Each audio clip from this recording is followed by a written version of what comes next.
Fascist আমলে যে সমস্ত অস্ত্রগুলো রাজপথে প্রদর্শিত হয়েছে সেগুলো উদ্ধার আমরা দৃশ্যমান কিছু দেখতে পাই নাই। এবং এখান থেকে শঙ্কার জায়গাটা আরও আমাদের বেড়ে গেছে যে এগুলা ব্যবহৃত হয়ে একটা অস্থিতিশীল পরিবেশ এবং বুটের পরিবেশটা বিঘ্নিত হতে পারে, সন্ত্রাসী কার্যক্রম হতে পারে।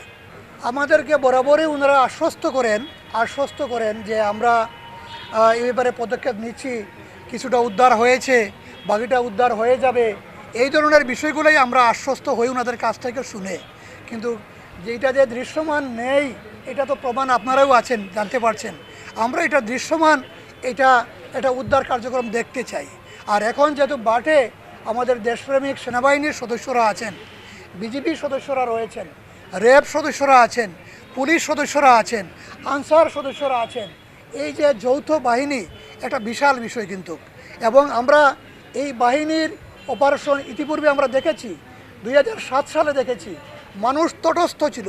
এবং 7 সালে প্রথম থেকে যখন যৌথ বাহিনীর অভিযান পরিচালিত হয়েছিল, সন্ত্রাসীরা মাটির নিচে গিয়েও তারা রেহাই পায় নাই, তাদের সেখান থেকে ধরে নিয়ে এসেছে, অস্ত্র উদ্ধার করেছে। এবং সব সমাজের সব শ্রেণীর পেশার মানুষ যারা উশৃঙ্খল সব সোজা হয়ে গিয়েছিলেন। কিন্তু এইবার এই যৌথ বাহিনীর আমরা এই দৃশ্যমান এই ধরনের কিছু দেখতে পাচ্ছি না। আমরা এই ধরনের কিছু দেখতে চাই।